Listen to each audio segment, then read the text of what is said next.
minutes.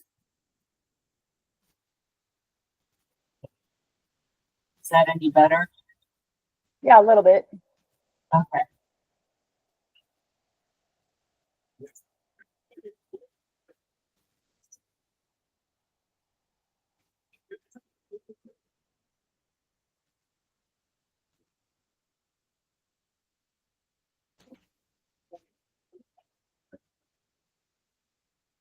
So I've got a few people coming in, so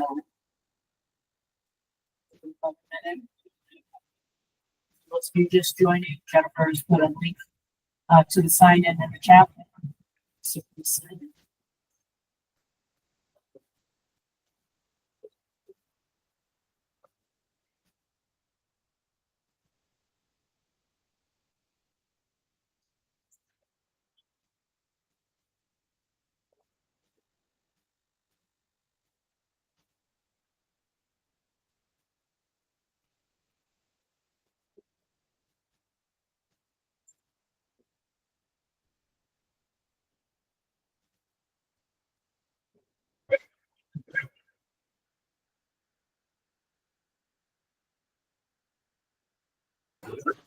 We'll be right back. I have to stop the dog from barking.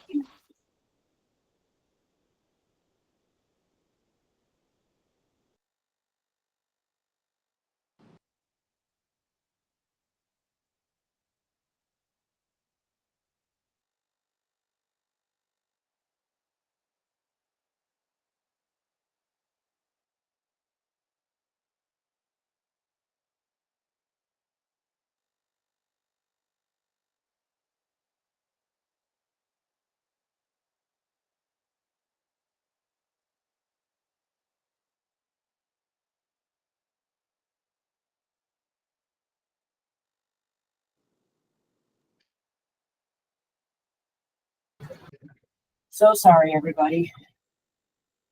Okay. Yeah, I'm sure many of you have dogs, so I'm sure you will too. It is 10:02, so I'm going to go ahead and call this meeting to order. Jennifer has started the recording, so that's good. Again, one more reminder for anybody who just joined, please remember to sign in online. The link to that is in the chat. And thank you again, Jennifer, for putting that in there. We do have the issues tracker, which we can go through. If Jennifer wants to bring that up. Tracy is not on the call this month, but we can take a look at the reports. Let's see. Oh, those are, I'm sorry, the reports, the system performance reports. Sorry about that. I jumped.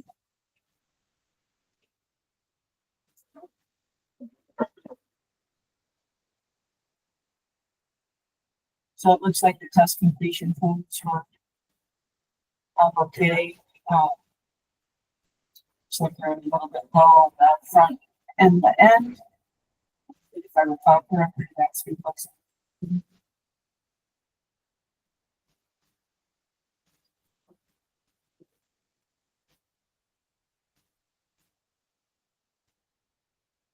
It's all pretty good.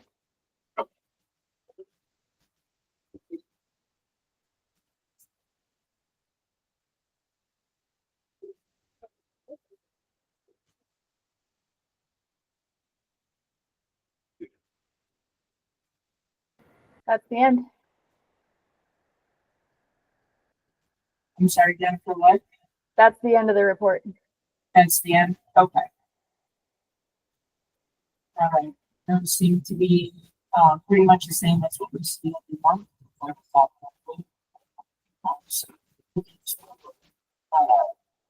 The issues tracker, Tracy's not here. So I'm going to go to the follow-up questions from the October meeting. When Tracy emailed us, she put it here. I asked her to respond to a few questions. The first one was about the spikes during the last month. Tracy advised that the NOC manager, Carl, that nothing had showed up on the CenturyLink side. Carl was going to escalate on his end. And then She had not heard back, but she followed up and said that nothing was found in the CL network showing this as an error. The spikes will happen if the server is busy at the time of the game, and we continue to try until we do reach the server. And that particular report measures the network performance, so it would not be all related. That was one of the questions. The second question was related to the VoIP issue and conversation with Alex Wall, Chris Stewart, about the calls going to Wesco instead of Delta. I asked her just to confirm that Delta is set to 60 seconds, which would be 2 attempts. And then she said that Andrew was going to take it from there. So not to throw you under the bus, Andrew, is there any update on this since last month? Sorry, I don't know if I'm having audio problems, but that was really choppy, Kathy. I can rejoin if it's on my end. No, everybody, okay. Hang on a second. It's me. Hang on just a second.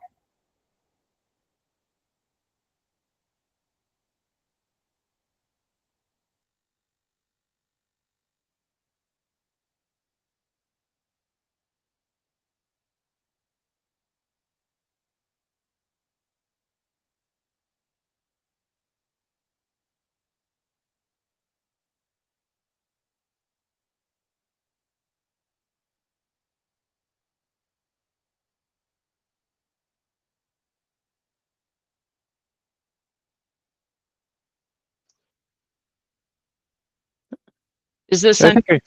Oh yeah, that's way better. I could understand what you were saying, Kathy. It was just pretty choppy. Yeah, and I don't know. I always have problem with Google Meets. I don't know if it's my computer or what, but so anyway, Andrew, if you need me to repeat that, I will. If not, we're just looking for a follow-up on what's going on with that particular issue. We've gotten some more examples there. We've got an email chain going with the field tech, the NOC, and both PSAPs, and Intrado, looking at the past things, trying some stuff, and there's been a few more examples since last month too. So those are, they're looked at. We don't have a resolution yet, but I feel like we've got a good team together looking at it, and I just don't have an answer yet. Okay. All right, well, that sounds good. I mean, as long as we're moving forward with it. So Alex, you're on, correct? Yes, I am. Okay. You want to add anything to that, or? No, as Andrew said, I've been setting examples as they come in, and they've been receiving those and going through their processes. I haven't heard much from their end on it, but if they don't have a resolution yet, that's to be expected. That there's nothing to say. So, but yeah, they've been in communication with me, so it's been good so far. Okay, thank you. Appreciate that. And then the last question that we had was in regards to the traffic study. Apparently there was a meeting with Parker Thornton and El Paso Teller. And what Tracy said is there is reporting in the Intrado tool showing some high traffic times. However, Intrado does not dictate how many SIP sessions are needed, and that is up to each PSAP. So without Tracy being on, and I didn't see Jeff either, Jeff Winkleman. I am on. I'm remote. Sorry. Oh, there you are. Hi, Jeff. Hello. So I think the question that we wanted was to let us know how many SIP sessions are needed at each PSAP, but in order for us to determine that, we needed a traffic study. So I guess I'm just a little bit confused. I understand Entrado doesn't dictate that, but how are we going to get the information that we need so that each PSAP can decide how many SIP sessions they need to have or authority? Any update? No, I think the only thing I can update is the extra reports that were identified are going to potentially help with that, but we have no way of actually running a traffic study per se to be able to pull that data. But the Okay. existing reports are available. Sarah, go ahead. Yeah, Kathy, we actually were trying to get a traffic study done as well. And I reached out to Jennifer to get some contact information, and we haven't heard either. So can you tell me where the reports that he's talking about are at or located? Because we were wondering the same thing. Jeff, can you respond to that? I'd have to get with Tracy on that because I don't know exactly. I don't have access to that reporting system, but we can find out. I know that we had a session also with, I think it was Rich Johnson, showing some of these reports. So I will get the information from Tracy and get that over to Kathy. Yeah, we did have that session with Rich Johnson. I actually had him on the agenda to show that dashboard, but I'm not seeing him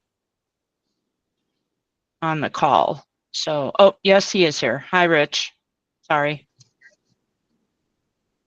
So he is here. So we can show that dashboard, but I'm not sure, Jeff, if that dashboard is going to provide what we're looking for. So if you could follow up with Tracy and find out how we get those reports, that would be great. Okay. Thank you, Kathy. I appreciate that. We've been emailing Jeff since February and hadn't heard anything back from him. So I didn't know that he didn't have access to that. So I appreciate your help. Absolutely. Okay. Those were the follow-up questions that I had from the October meeting. Does anybody have anything else, any comments or questions on that? Alex, go ahead. Thanks, Kathy. Yeah, we just had one more with the open question to Lumen. I know Tracy's working on it, so she's not on this call, but with Jeff on, maybe he can comment to providing a list of DNs. I think there was a little confusion initially in them thinking we wanted a list of all the TNs from our alley that would come to Wesco. But what we're actually looking for is a list of TNs that when dialed will connect you to Wesco as dialable numbers. So just getting that from Lumen, since Entrado doesn't really have that, I think we were getting kind of kicked to Entrado to do that, and that wasn't something that they had specific to our PSAP account. Okay, but just confirming you're working with Tracy on that already? Yes, I believe so. She was emailing Okay. back with us about it and said she had a team that was trying to get that together, including Jeff. I thought this is Jeff. I thought we had already sent out that list of DNs, but I'll double check to see. Yes, I'm glad. Thank you for the clarification. We were not real sure how we were going to pull what we thought was being asked, but if it's just the dialable numbers, the DNs that are in there, then yes, we'll be able to get those over if we haven't already. Thanks, Jeff. All right. And Alex, that was to include admin lines also? Yes, really any number that when you directly dial it, it will connect you to Wesco, whether ring in as 911 or admin, just so we know what's there so that we can pursue whether we want to make some of those non-dialable. That way communications are only coming in through the channels we want, which is the single admin line number and potentially no 911 lines if depending on how Amber wants to do that. Alex, would you just maybe take another minute or two to describe why we're asking for this and what we're seeing with 911 calls coming in that are not respective to the DN list that we were already given? Yeah, so essentially we've kind of experienced some issues over the last couple of years related to this issue, possibly of some of these numbers being dialable with Annie and Allie messages coming in lieu of actual automated location information.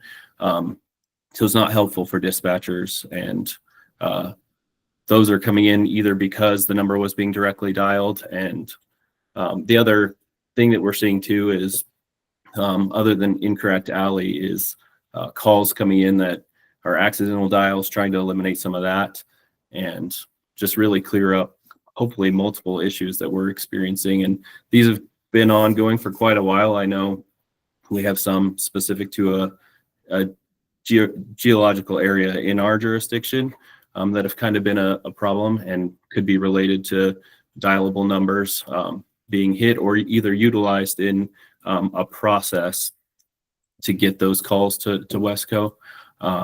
So we're just trying to get this kind of figured out, identify them. We've actually identified some after having received an initial list from Lumen with just a couple and a few more from Intrado. We've kind of compiled a list, but we've also discovered some on our own that are a 10-digit number you can dial. It rings in as 911 to Wesco, and it's not a number that we've yet received from Lumen or Intrado. So we're just trying to get an actual complete list so that we can identify all these and make them non-dialable if needed, but just really get a grasp of what's happening and what is calling us so we can make that not disrupt PSAP operations. Yeah, it's really frustrating to receive a list of what we might call the official DNs for our ESInet service T1s, and then to discover what, Alex, a half a dozen other additional telephone numbers that, when accidentally dialed, result in essentially an NRF coming in via the ESInet. And we're struggling to get clear answers from CenturyLink and Intrado. What's the source for these additional phone numbers that are creating these effectively NRFs for calls that come in via ESInet? And they're not in the official DNs list. We also had one instance, and I'm not sure if it hasn't been sussed out fully, but of a number that was given by an individual to law enforcement for their case. And the law enforcement was calling that back to try to contact the people about their case, and it was ringing into Wesco as 911. So potentially a number assigned out to the public that was also routing calls to Wesco potentially. So there's some weirdness going on. We're just trying to identify all the numbers so we can make them non-dialable, and maybe that will resolve some of these strange issues we're observing. I gotta say, it's maddening that the service provider seems to be unaware of these additional numbers and the source for them as well. And I think that's why it's taking so long for them to understand what we're asking.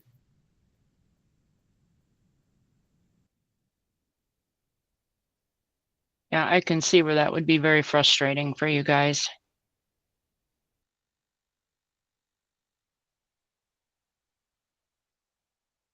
Any other comments or questions?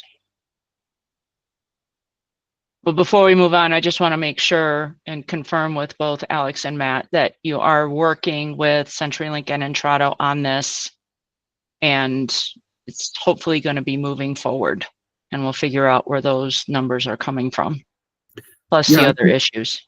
Yeah, I feel like CenturyLink is making a good faith effort. I think it's just getting to actual understanding of what we're seeing here has been part of the delay.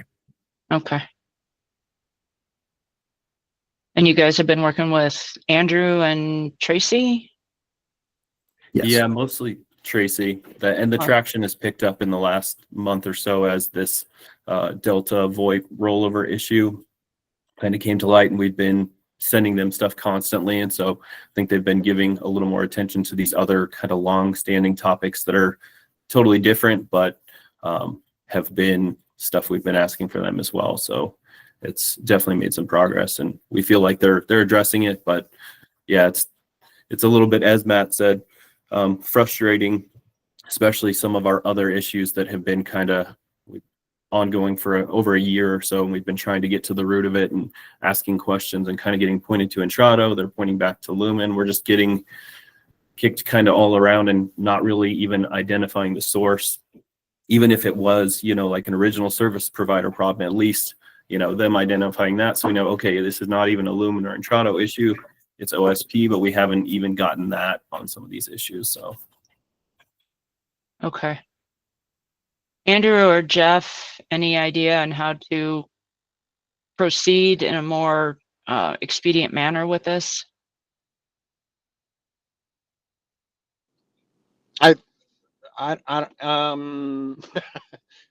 I'll touch base with Andrew, but I think now that we have better clarification of what was being asked, I don't think we're going to have as much of a delay. So I'll touch base with Andrew after this. Okay, sounds good. Alex and Matt, are you good with that for right now? Okay. All right, thank you, everybody. I appreciate that. Any other questions, comments? Nope. Okay. The next thing we have is the issues tracker, and Tracy's not here. Jeff, I don't know if you were prepared to speak on that or not, or Andrew. I was not. I'm up in Wyoming for their APCO conference, so I wasn't prepared for that part at all. I don't know, Andrew, are you? No, not specifically, but if there's anything I know, I'm happy to share. Okay, well, I'll have Jennifer, if you don't mind bringing the issues tracker up, we'll just go through them. Tracy didn't send me this month's issues tracker. Oh, okay. Well, sorry, everybody. Never mind. No issues tracker. ECAT's implementation progress report. Jeff? I don't know if there's been changes from the last meeting. I know we are close to finishing it up, but I don't have the exact numbers. Okay. All right. Thank you. And just as a reminder, purchasing a new CPE, please make sure whether the solution will interface with ECATS before you buy.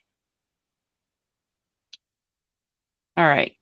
I'm going to move on to the Entrado dashboard. I met with Rich Johnston and a couple other people. This is in regards to the reports, and Rich showed me the Entrado dashboard, and I told him it might be a good idea for him to present that to this group, and you can see the capabilities and then decide if that is something that you would be interested in. So Jennifer, I think Rich, you're still on? I apologize. I'm having some issues with my network here. I'm in the office today and I'm having trouble with my network. So if you could move on to the next item while I try to find an office to plug in directly here, that would be helpful. Sure. Sorry for this. Nope, that's okay. Not a problem. Okay, the next item I had was the strategic plan update. So we are moving along with this document, and it is starting to really come together. We're working on goals and also creating an executive summary. And special thanks to Carl Stevens for working on that aspect of it. We have, I'm sorry, I don't remember when our next meeting is. I think it's next week. Anyway, it's coming up in the next couple of weeks, I think. It's on the 25th of November. And so one of the last items that we have to do is to try to put everything together. And then we do have some suggestions that were added by Tracy Oldemeyer. And thank you, Tracy, for doing that. And so we will be going through the entire document with the hopes of getting it completed and out to the ESInet users group. I'm going to say by January. That gives us a couple of months to try and get it completed. So that is where we are with the strategic plan update. Any questions on that from anybody?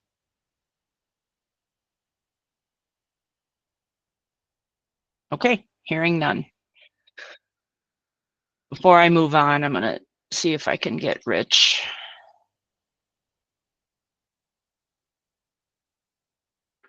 Still working here. I apologize. I will alert you Okay. when I get it up. Sorry. Okay, that's all right. Okay, then I'm going to move on. The next item that I have is going to take a little bit of time, Rich, just so you know. That's why I wanted to check with you first. The next item that I have on here is the FCC NG 911 report and order.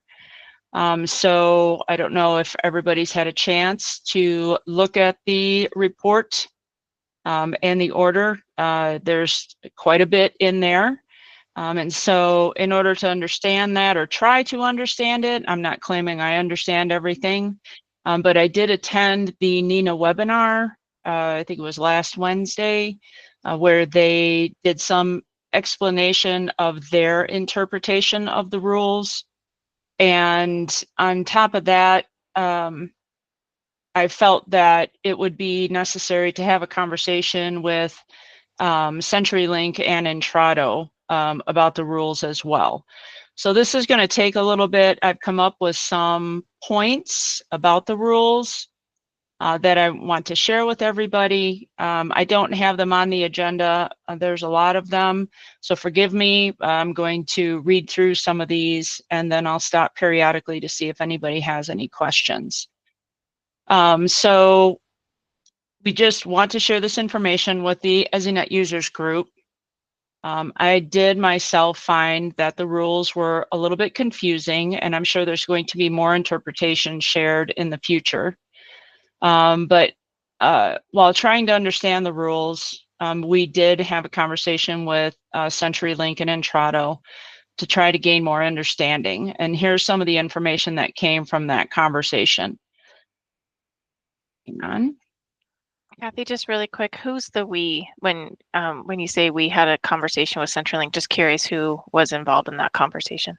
There was myself and Matt helped me. I know it was Jeff Winkleman and Rich, correct? Johnston and Steve Deloche.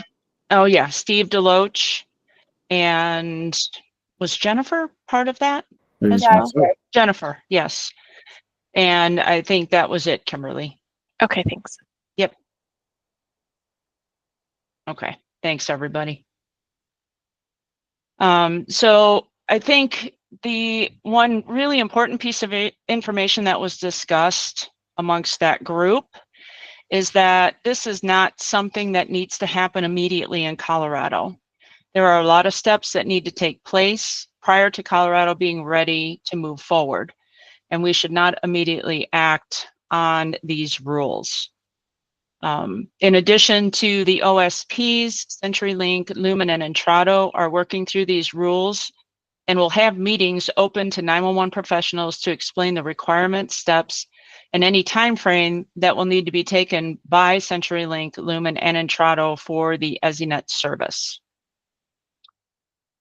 For Colorado to move forward, this change must be made at the statewide level at the same time and not at different times by individual ECCs or PSAPs. The change will affect how 911 calls are delivered to the ESInet, and as such must be done statewide at a coordinated time. One of the first steps is for each PSAP ECC to verify that their individual call handling equipment is I3 ready. Each PSAP or ECC can do that by having conversations with their vendors and upgrading or replacing their equipment if needed. And as we move forward, before requesting any of the OSPs to move forward, we need to ensure that CenturyLink, Lumen, and Intrado are ready from the ESInet side. There are going to be two phases of migration. Phase 1, which is the delivery of 911 calls in SIP format, and Phase 2, delivery of 911 calls in SIP format with routing, location, and emergency information per common accepted NENA and G911 standards. Those of us in the 911 industry in Colorado, CenturyLink and Intrado also need to ensure the OSP carriers can send traffic in SIP format to the ESInet or have otherwise made agreements and contracts to have their legacy call formats converted to SIP by another party at the edge of the ESInet. Once the decision is made that we are ready to move forward, there is a form that Nina is working on creating at this time that will be filled out and sent to the FCC.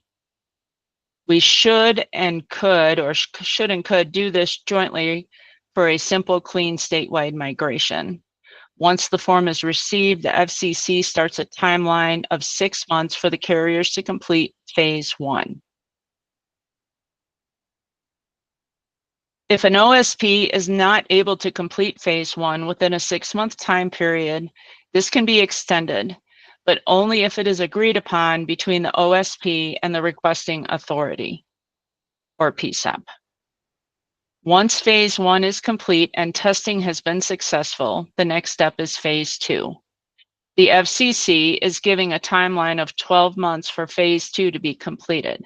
However, if there is an extension in phase 1, then phase 2 will be reduced by the amount of extension time in phase 1. And the final part will be testing of phase 2. And Nina is in the process of developing a testing checklist at this time. So I know that's a lot of information and it's a very high level overview of the rules. And we all know there's much more that needs to be understood. But I thought it was important to share this with everyone in this group. And also let you know that we will be having more conversations with CenturyLink, Lumen, and Intrado as we move forward towards this change. So I am happy to share those talking points with everybody. If anybody wants to see them, I'm happy to email them out.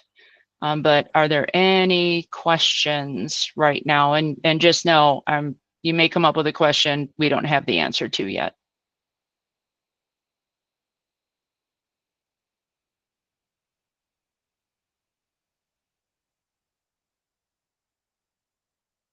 Kimberly. So I guess when can we expect a plan from CenturyLink regarding this? Are we looking at tariff revisions? Just I guess I'm trying to get my arms around their perspective on these rules and how they're going to help Colorado in these next steps. Thanks, Kimberly. I will default to Tim or Jeff for that question.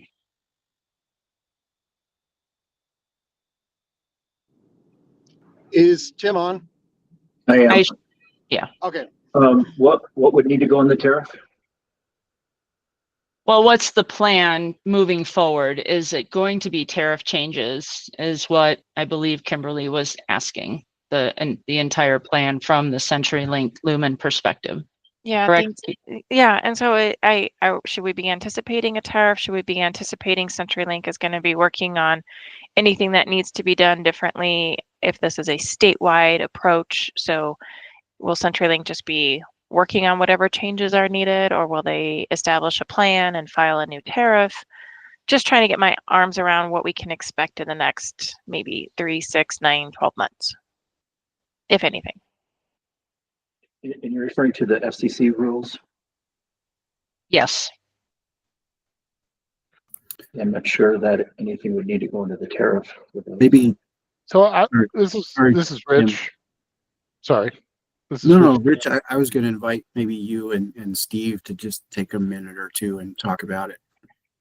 Yeah, I would say generally speaking that the FCC report and orders surrounds those PSEPs ready to go I3, right? Next generation I3, and how the carriers are going to move towards an IP/I3 ingress solution to support those I3 PSEPs. I would say we're on the right track from a tariff perspective, right? We're trying, or we're working right now is getting the I3 capabilities for PSEPs within Colorado. So we're working that now to allow for I3 capabilities for PSEP for I3 delivery to PSEPs in Colorado, which would go in parallel with allowing carriers to implement IP and I3 into the system here. So I think we're on the right track with what we're already doing in the tariffs. If there's going to be anything additionally needed to support ingress OSPs coming into the Lumen Intrado infrastructure from a tariff perspective, I don't know, because that's more of a carrier agreement, an external carrier agreement, rather than a citizen of Colorado or a PSAP agreement. So just what I would generally say is we're on the right path because we're already working to put I3 and GIS routing into the tariff for Colorado. And once PSAPs are ready, truly ready for I3, then that's when this order comes into effect to allow carriers, the ingress portion, also to deliver I3. Matt, go ahead. Yeah, it looks like we've lost Steve in his attempt to find better connectivity. I think I would, on this point, what I recall from the discussion is really that the majority of this work is about interconnection agreements and points of interconnection between the BESP and the OSPs, right? Because we already have legacy PSAP gateways in place where needed. And for other folks who don't have them, they're good to go in that regard. I did not get a sense that this would be a tariff thing, but of course I can't speak for CenturyLink. But hopefully that helps, Kimberly. That it's more about the work between the OSPs and the BESP. And the other key point was that unlike with wireless phase 1 and 2, which were on a PSAP by PSAP basis, this is really on an ESInet by ESInet basis. I do think the request for service, if I remember the order correctly, does come from the PSAP. So the originating request for service is done from the PSAP, but the capability to support that, either what we call basic IP or I3 ingress, is an ESInet capability. Right, which is, yes, the order specifies that the 911 authorities shall make formal valid requests when ready. And there's a lot that goes into what constitutes a valid request, including that your ESInet is ready, meaning that your ESInet provider is also ready, right? So that's where I'm sort of refining it as on an ESInet by ESInet basis, even though the order says the requests come from the authorities, 911 authorities. Jennifer, go ahead.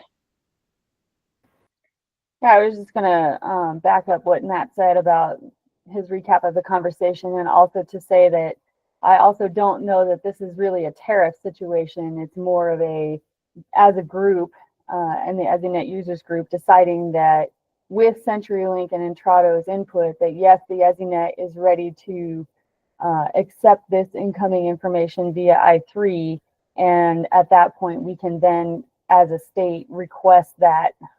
Make that request through the FCC through the form that would be available by that time.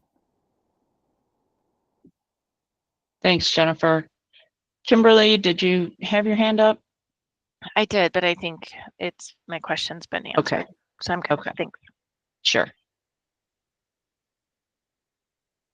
All right. Any other questions?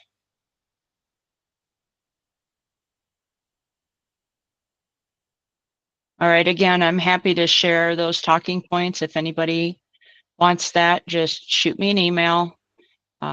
and I'm happy to send that out.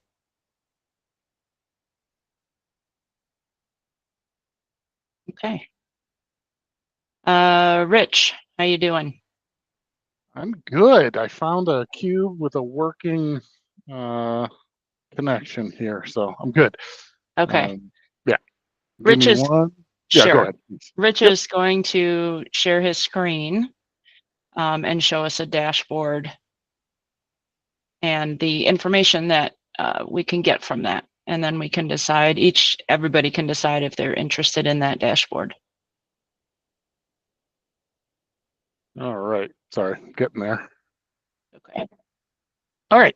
Can let me know when you can see that screen. It looks like the state of North Dakota. Yep, I see it. Okay. So again, going back to the question, I think it was from a month or two back. The folks on this call were looking for possible applications or solutions to be able to see network statistics on a per PSAP level. And something that Intrado and Lumen have deployed in other areas of the country, something we call our executive dashboard. This executive dashboard we've seen in RFPs a lot over the last few years that want more visibility into the system, primarily the handoff and statistics between the ESInet and the call handling solution at that DMARC. So this is something that we've created. We've done it in multiple different states for different customers. I'm going to kind of just give you a high level view, and then I'll get into the per PSAP level. For the ones that we've done for the state, we've provided like a statewide view where it shows an indicator for every ESInet demarcation that we have, and typically the requests that we've gotten are some sort of color indicator of how that network is doing. So, green is good with a specific MOS score, and again, a MOS score is a number that tells you how responsive and how good your network is. So you'll have a green indicator if the network is doing well, a yellow if it's kind of borderline, if maybe there's some latency issues or some drop calls, and then red if it's either very poor or down. This we've done for states where they can have one active view of the entire state. I'm going to go more into a per PSAP level here, or CPE level. Let me get rid of this.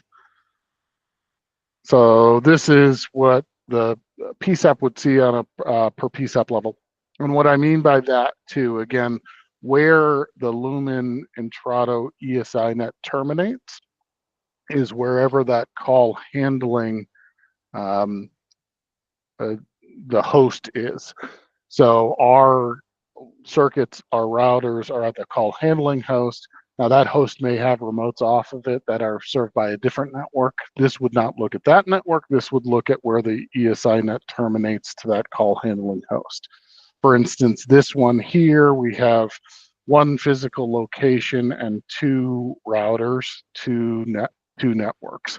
So there's two physical routers there and two different networks at this location.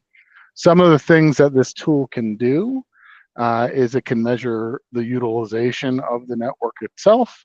It can look at the MOS history. Again, MOS stands for mean opinion score, which gives you a number for how good and how consistent and reliable the network is. What I can tell you here, I think technically the MOS can go up to a 5, but I've never, ever seen higher than a 4.34. And that's where this particular PSAP is within the Lumen infrastructure. What we see in RFPs is that anything below a 4, it usually means they're starting to see a degradation in service. Intrado has said 3.75 in the past is acceptable, but most RFPs are saying that they want at least an average of 4 or higher. But in this dashboard, we can look at real-time statistics of that network and the equipment within that network at a per CPE level. So here we're just looking at the last 5 minutes of the MOS score for this router. Again, cool kind of things that we could do is I could click on here and then we could see for the other virtual connection using that router. So these kind of overlap each other. This is router A, this is router B. So you're able to see statistics for both of those. You can look 5 minutes. We're storing up to a year's worth of data, I believe it is. But if I just look, for instance, in here and pull up the last 2 days, then we can see the connectivity for the last 2 days. And occasionally you may see a drop in connectivity here. One of the other cool functions of this tool is you can just highlight the area you want to look at, and it'll repaint the screen for every different portal here to relook at that time frame. But here we can see that this connection dropped twice this day. But what we can also see is that this connection was up. Both of these connections were up during the same time. And so this entry point and this router both had a dip, but because this router and these 2 connections were up and live, the availability wouldn't have been affected there. But again, kind of gives historical view, gives a specific MOS scores. This here is the round trip time. So this is more otherwise known as latency. Latency is typically from one point, which in our case is the next generation core, to the physical location of the router and the CPE. Round trip is double that. So it goes from the core to the CPE router and back again. So these could be divided in half to actually get latency. And we're doing very well here. Usually latency is about 50 milliseconds. This is, because it's 51 and it's doubling that, we're about half there and less than half here. So it gives those statistics. It also gives statistics of packet loss. That's usually another measure of how well a network's doing if it's losing any packets. Here we can see that it isn't or hasn't. And then, sorry, this is blocking it a little bit, but this shows the health of the actual routers themselves. It shows the CPU usage of that particular router, this router B at this location, the temperature of that router, and then the uptime. A couple other things that we can do is if I pick out, let's say, a time frame here of 7 days, we'll give that, again, we'll give the statistics over those 7 days. If you could see here, this WAN utilization, because there's so many data points here. Again, we measure this every minute of every hour of every day. So the data points for 7 days is, 60 times 24 times 7. So there's a bunch of data points here. So it paints pretty quickly, understanding how many data points it is. But if you wanted to look at the historical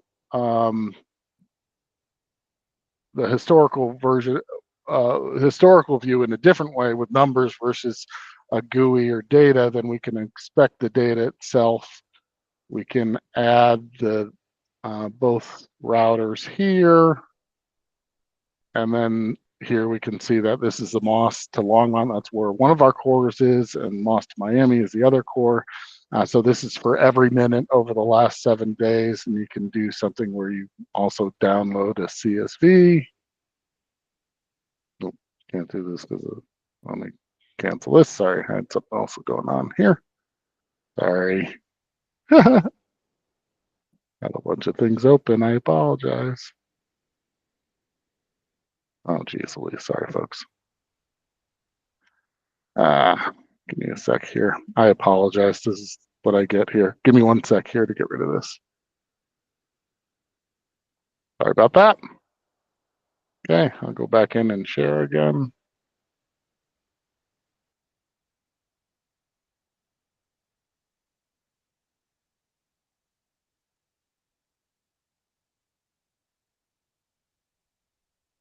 All right. Okay, and then it would give you something like this. So for that router, for those connections, here are the statistics for that particular case. Rich, Yes. sorry, we're seeing your choose a screen to pick Oh. instead of your screen. Oh, okay. Thank you for telling me. Let me try again. Because that's strange. Let me stop sharing because I'm not seeing that on my side. So give me a minute. Stop. Let me try again.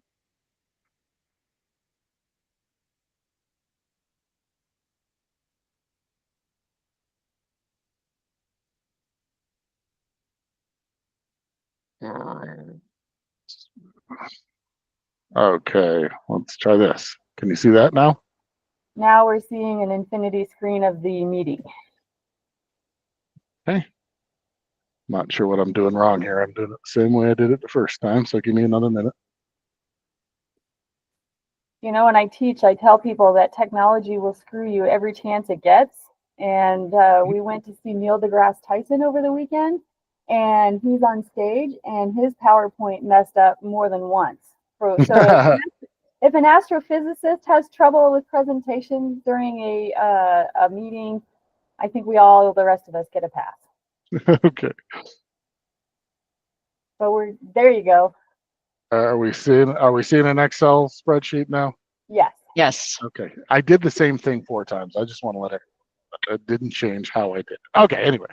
So going back from that dashboard to here, when I downloaded those statistics, we can now see statistics of that MOS score for every minute over the last 7 days. So that becomes available. So just again, different ways. Let me go back to my other screen here. And I'm hoping you're seeing the dashboard for the PSAP repaint here. Take a minute. Can you see that now? We're back to the PSAP dashboards. No, Page. still Excel. At the top, where it says you're sharing, you should be able to say share this tab instead. I'm not sure. I'm sharing my entire screen, so that's why I don't get it. Ah.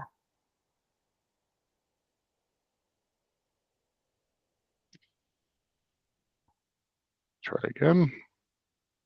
Share entire screen.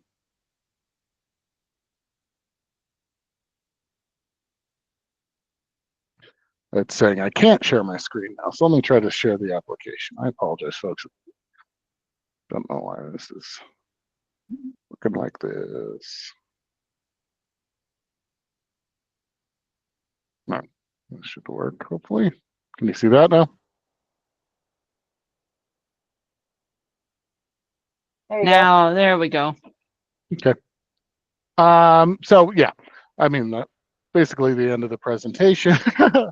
But so really this tool gives you real-time access into specific CPE side network statistics, bandwidth, MOS scores, latency, and individual equipment statistics as well. So this is just something that's out there and available now.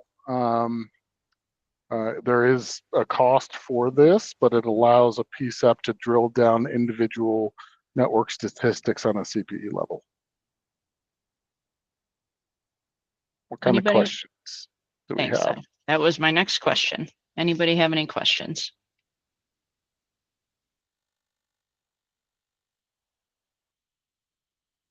A lot of PSAPs that we have this deployed with, and we have it across the country deployed for hundreds.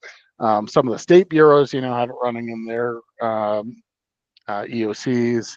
A lot of the PSAPs will have it up on a screen real time where it just gets refreshed every so often so that they can kind of keep an eye on the network itself.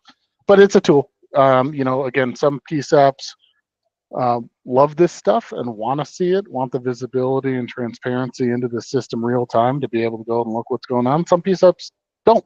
Some PSAPs will say, you know what, I'll let Lumen contact me or have the normal process and procedures in place that if a network goes down, I trust that they'll take care of it. It's just another way to access another view into it and gives the PSAP specifically the availability to download networks to specific reports at any time if they want to. Hey, Matt. Yeah, I'm wondering if this dashboard would have helped, say, with Kathy looking into the voice quality issues that her partners were experiencing not too long ago.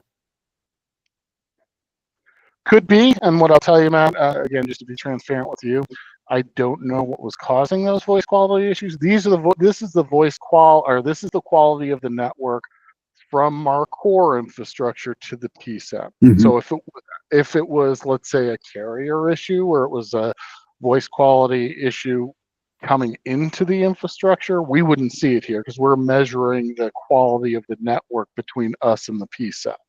Sure, garbage in, garbage out, right? Right, right. Yeah. I mean, we can give a very high quality delivery of garbage audio. If it's not As we've seen. if it's not our network causing the issue, then we wouldn't see it. Now, if we did, if there was a problem with static on the line or a router at a local loop at a Lumen central office when we were delivering the network to the PSAP, this would be reflected there because now it's a problem with the network that we're providing. But if it's an outside network connected to ours, we don't have visibility into that and wouldn't have showed up on this tool. Joe, go ahead. So this covers from the ECMC to the PSAP. It doesn't cover from the demarcation point between the OSP and CenturyLink to the ECMC.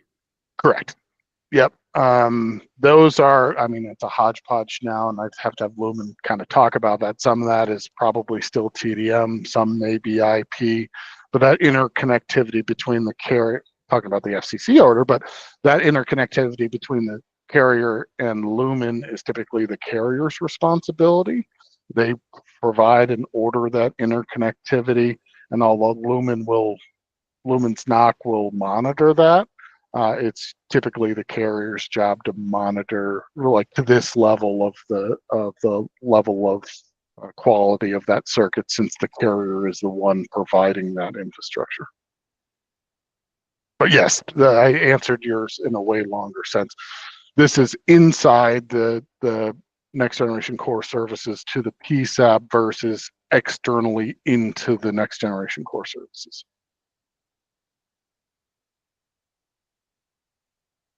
All right. Any other questions? So, Rich, if they're interested in learning more, should they reach out to you? Reach out to Jeff, right? Jeff, are you still on? I am still on as long as you can hear me. Yeah, I mean, you could me too, but I think going through Lumen's probably the proper path, and we'll get you set up. And I can go through this in more detail, more capabilities. Just wanted to.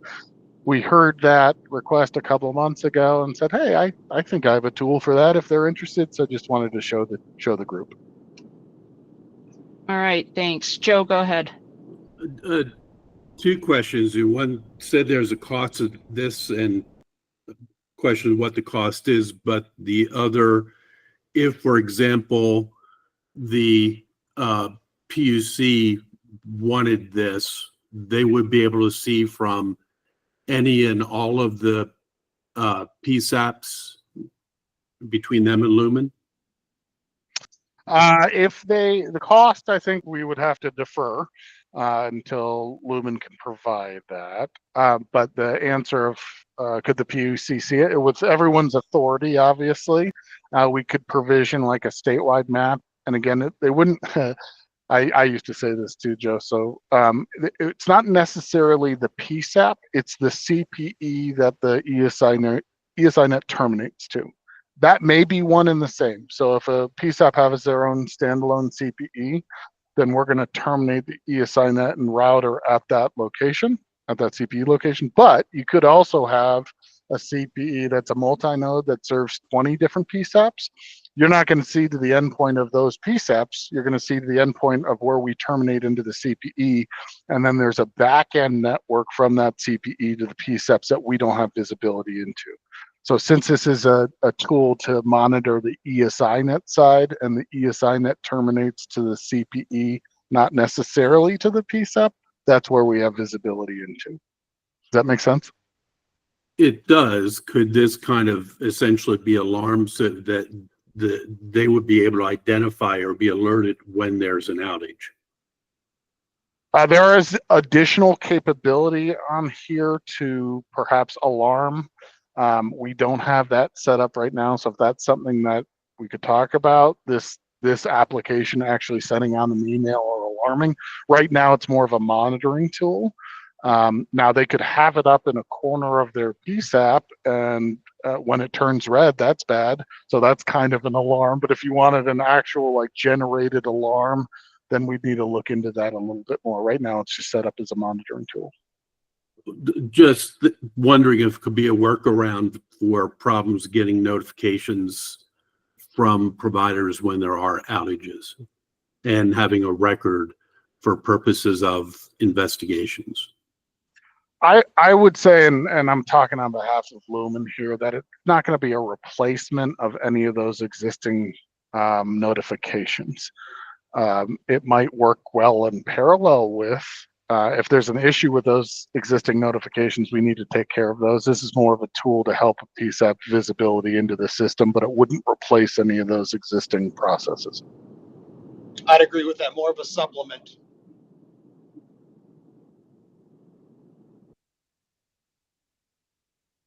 Thank you. All right, any other questions? If you're interested in seeing more of this or having more conversations, reach out to Jeff Winkleman. I think everybody probably has his email.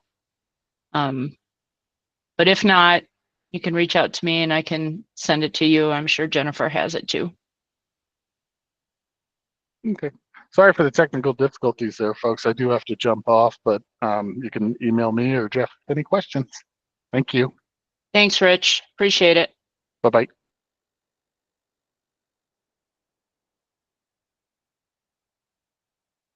Thanks, Jennifer. She just put Jeff Winkleman's email in the chat.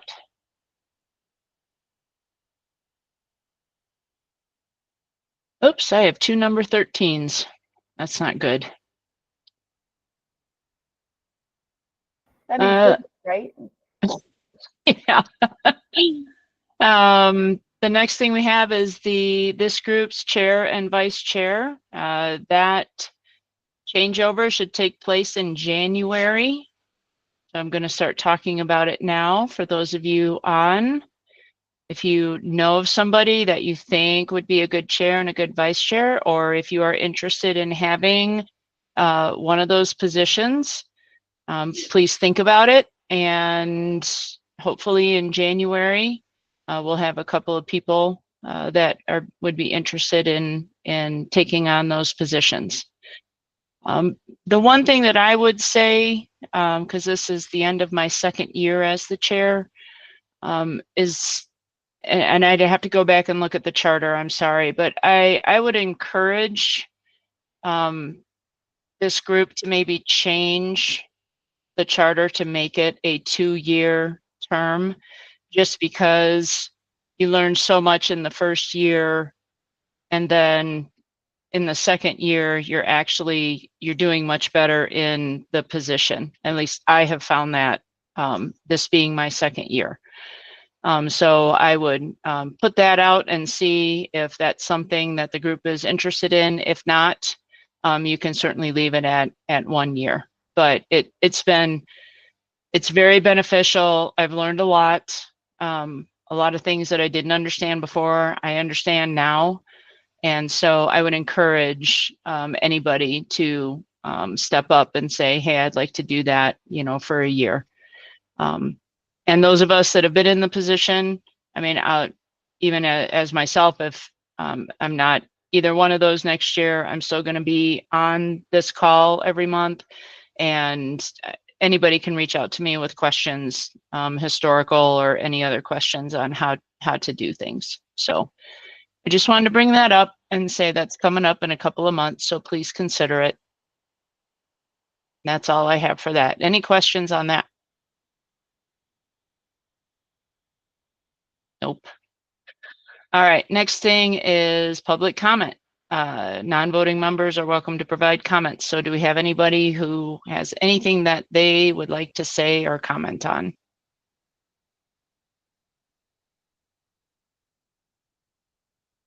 Hearing nothing, we'll go to adjournment.